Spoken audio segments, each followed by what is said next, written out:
সুইটি, তাড়াতাড়ি বল না, এটা না এটা কোন ইয়াররিংটা পরবো? যে কোনো একটা পর না জাসমিন, তোকে তো সবকিছুই মানায়। হ্যাঁ ঠিক বলেছিস তুই একদম। খুব তাড়াতাড়ি সিমরান আর মাহিও থাকবে আমার পাশে। আমার দুজন অ্যাসিস্ট্যান্ট, একজন আমার চুল বেঁধে দেবে আর একজন আমার জুয়েলারি সেট করে দেবে। আর আমার হবু বর, ও তো শুধু হ্যাঁ সোনা করে আমার আশেপাশে ঘুরবে। তুই দেখিস সিং হাউসে মহারানী হয়ে থাকবো আমি। ওরা কি তোর শর্ত মেনে নিয়েছে? শর্ত এখনো মানেনি, কিন্তু মেনে নেবে তাড়াতাড়ি। ওদের কাছে তো আর কোনো অপশনও নেই। ওদের প্রিয় ছেলের প্রাণ যে এখন আমার হাতে।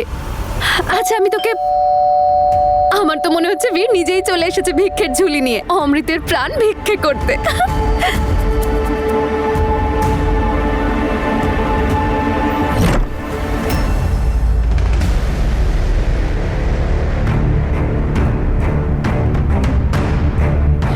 সকাল সকালে কার মুখ দেখে নিলাম, এবার তো সারাটা দিন খারাপ যাবে।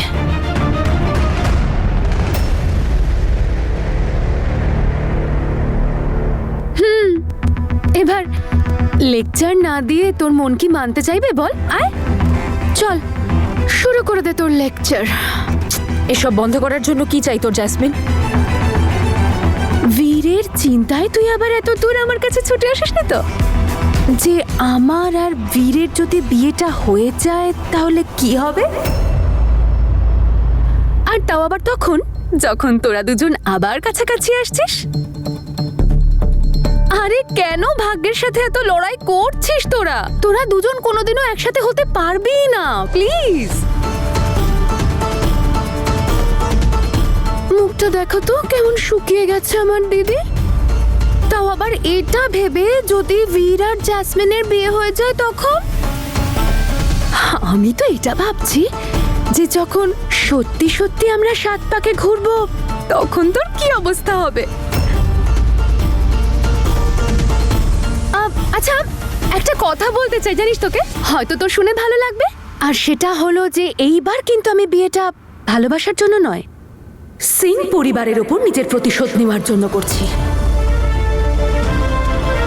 ওখানে গিয়ে ওদের মনে জায়গা করে নেওয়ার জন্য নয়, ওদের জীবনটা অতিষ্ঠ করার জন্য করছি। আর তোর এই বিয়েতে শুধুমাত্র দর্শক হয়ে নাটক দেখা ছাড়া কিন্তু আর কোনো কাজ নেই। আরে তুই বীরকে বিয়ে করতে চাস তাহলে কর, এছাড়া অমৃতকে কেন ফাঁসাচ্ছিস? কেন এত খারাপ হচ্ছিস? কি এটা তুই জিজ্ঞেস করছিস যে আমি এতটা খারাপ কেন হয়ে যাচ্ছি? আরে তোর থেকে ভালো কে জানবে যে আজকে আমি যা যা কাজ করছি, যতটা খারাপ হয়েছি সেই সব কিছু শুধুমাত্র তোর জন্য। আরে তুই তো সেদিন বীরের সঙ্গে বিয়ে করে নিলি, তারপরে গিয়ে ওর বাড়ির লোকের মন জয় করে নিলি, আর আর সবাইকে আমার বিরুদ্ধে করে দিলি।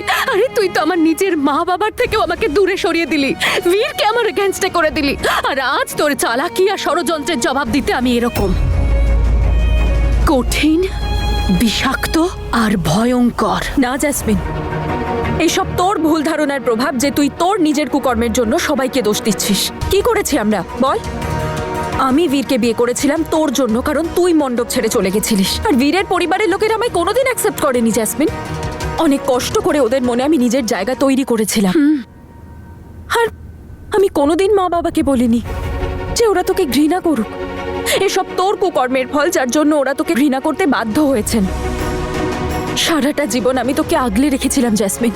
তোর জন্য আমি বীরকে ডিভোর্স দিয়েছি, ওর বাড়ি ছেড়েছি।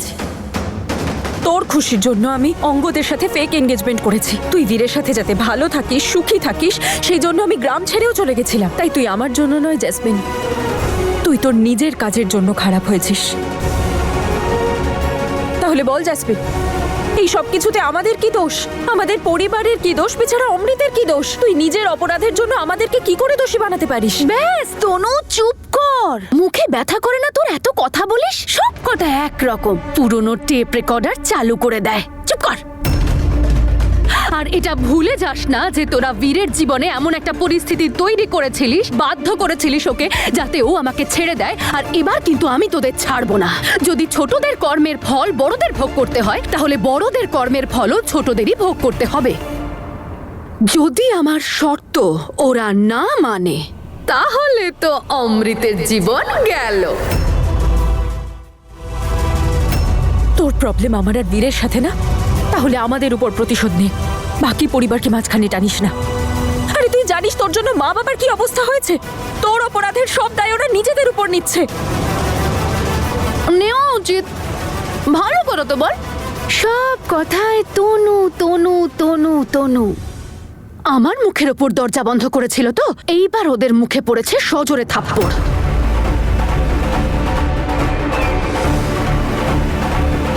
অপূর্বালাকে ভয় পা। আরে আর কত নাটক করবি? আরে জ্যাসমিন এসব ড্রামা টামা করা বন্ধ করে দিয়েছে। এখন জ্যাসমিন শুধুমাত্র ভয় দেখানোর কাজ করে, ঠিক যেমন এখন তোরা সবাই ভয় পেয়ে আছিস। কি চাস তুই? আমাকে আর বীরকে দূরে করতে চাস, তাই না? দূরে তো আমরা এমনি আছি, কিন্তু হ্যাঁ, তোর শান্তির জন্য আমি তোকে এটা প্রমিস করছি যে যদি তুই অমৃতকে ছেড়ে দিস জ্যাসমিন, তাহলে আমি কোনোদিনও বীরের কাছাকাছি যাব না,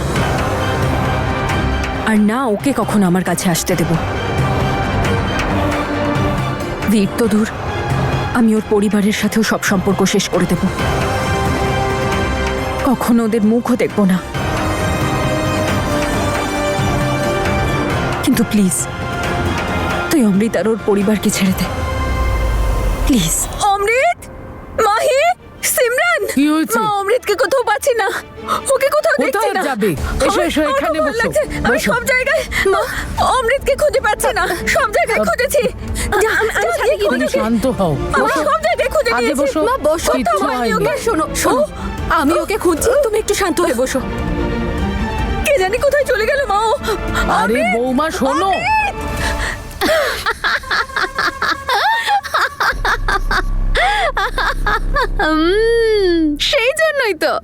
সেই জন্যই সবাই শুধুমাত্র তোর নামেরই মালা গাঁথতে থাকে। এবার বুঝতে পেরেছি আমি, কারণ তুই তো ওদের কোনো বিপদে দেখতেই পারিস না।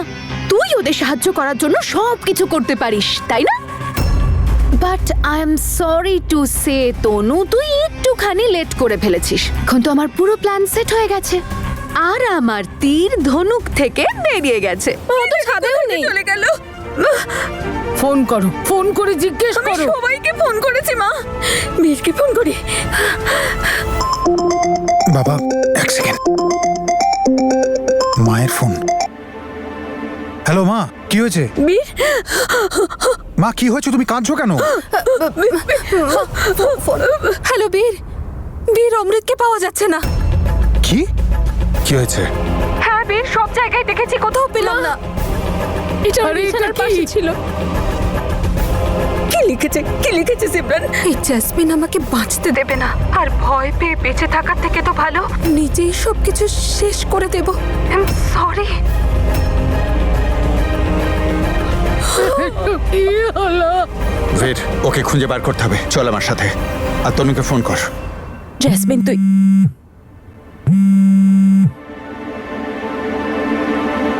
হ্যালো,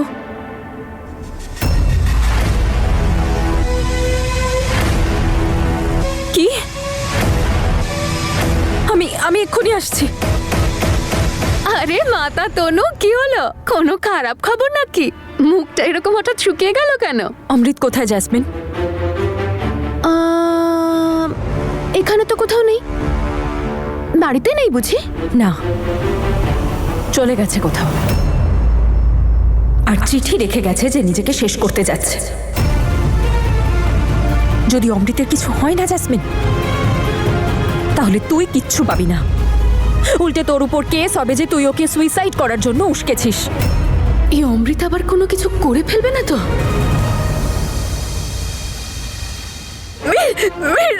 অমৃত কোথায় চলে গেছে?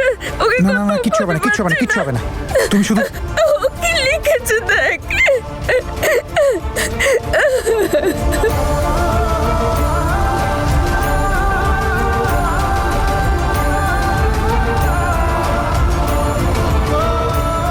কিছু জানতে পারলেন? কিচ্ছু হবে না, কিচ্ছু না। পুরো বাড়িতে খুঁজেছো দিদি? সারা বাড়ি দেখেছি, পাইনি। দিদি আরেকবার পুরো বাড়িতে খুঁজে নি, তারপর বাইরে দেখবো। চলো চলো একবার চলো। দেখে নিই, দেখে খোঁজো। নিই একবার।